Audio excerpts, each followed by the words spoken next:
Hey guys, what I'm going to be talking about today is going to be setting and how that relates to conflict and characters. So, setting is going to be when and where the story takes place. Conflict is the struggle or problems that a character or a group of characters are facing. The author uses setting and characters to help the reader understand conflict. So, you've got to remember there's a lot of different types of characters and a lot of different types of conflict. But setting is one of the main ways in which the author is able to introduce conflict.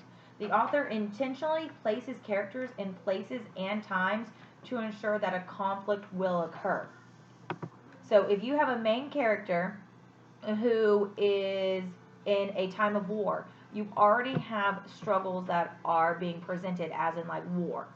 But there's also going to be internal conflicts within that character. Maybe what they believe in, or they might have problems understanding what's going on as well. Think back to the Telltale Heart when we had our narrator who was placed into the home with the man with the crazy eye.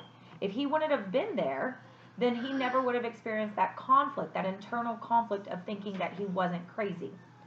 But you also have to think about that time period.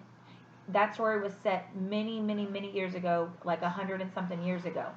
Would that been the same story if it was set now? Could the neighbors have called the cops? What about the science that's around now that's not around back then? So think about all of those things when you're thinking about setting, conflict, and characters combined.